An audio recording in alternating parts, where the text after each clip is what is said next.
ක්‍රමයක් වීම.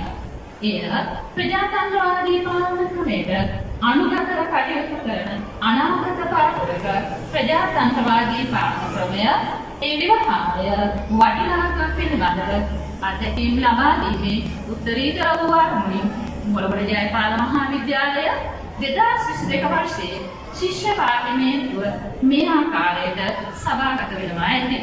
ශරීරින් හෙදි ඒ වගේම කරන මේ වැඩ සැලසුම් කරන්න පුළුවන් දක්ෂ පිරිසක් ඉන්නවා. ඒකේ ප්‍රධාන අරමුණ පාසලේ. ජීවිතයක් ඇතියකද මම ගරු කතානායකතුමාට පවසන්නේ මේ ශිෂ්ටාචාරය සංවර්ධනයේ කායික සංවර්ධනයක් මානසික සංවර්ධනයක් ඉතා වැදගත් මාතෘකාවක් යටතට ගැනෙනවා. ඉතින් කරුපාලනීය අමාත්‍යවරිය ප්‍රකාශ කළ සිටි ආකාරයට ශිෂ්‍යයන් වුණා මානසික සංවර්ධනයක් තියෙන්නේ. ඒ වගේම මම හිතනවා පාසල් ශිෂ්‍ය වුණාම ඒ කට්ටියට මානසික සංවර්ධනයක් කියලා තිබිලා මදි. කායික සංවර්ධනයක් තියෙන්න ඕනේ. මම ඒ සඳහා අදහස් දක්වන්නම්. අපේ ලංකාවේ පවතින රටවල් මේ ඉගෙන ගන්න පාසල් වල ශිෂ්‍යයන්ට කායික සහ මානසික සංවර්ධනය දෙකම තියෙන්න ඕනේ. ඉතින් මේ දෙක තමයි මේ දෙක කාර්යයක දෙපැත්තක් වගේ. කායික සංවර්ධනයක් නැත්නම් මානසික සංවර්ධනයක් නැහැ. මානසික සංවර්ධනයක් නැත්නම් කායික සංවර්ධනයක් නැහැ.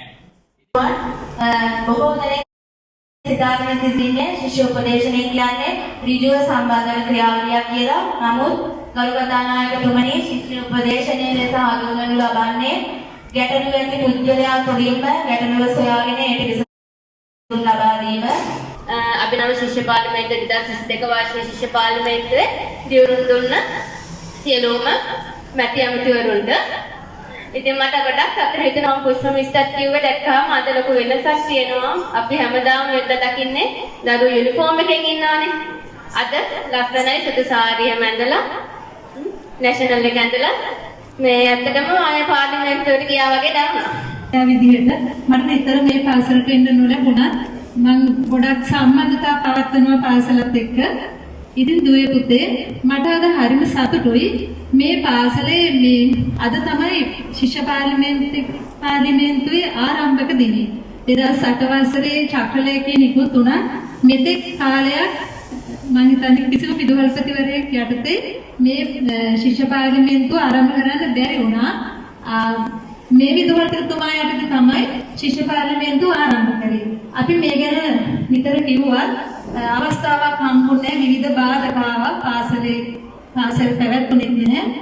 ඉතින් අද ගොඩක් සතුටු දවසක් ශිෂ්‍ය පාර්ලිමේන්තුව කරහා පාසලේ හැම දෙයකම විශේෂයෙන්ම පාසල් පරිපාලනයට මහත් රුකුලක් වෙනවා ශිෂ්‍ය පාර්ලිමේන්තුව. 2022 වර්ෂයේ කොළඹ ජයපාල මහාවිද්‍යාලයේ ශිෂ්‍ය පාර්ලිමේන්තුවේ වැඩ කටයුතු අවසන් වෙනවා. වේත්වදාඩිය විසින් තත්ත්ව පරසමකින් සෙන්කෝලය රැගෙන යනු ඇත. ඒ වගේම කතානායකවරයා හා සභානායකවරයා ඇතුළු සියලු දෙනාගේ වැඩ කටයුතු දැනුම් දුන් පරිදි මහා ලේකම්වරුන් මේ අවස්ථාවේ සභාගර්භයෙන් ඉවත් වෙනවා ඇත. ඒ වගේම මේ තුන්ති මතක් කිරීම සියලුම මැති ඇමතිවරුන් සහ මන්ත්‍රීවරුන්ගේ මහා ලේකම්වරුන්ගේ සමූහ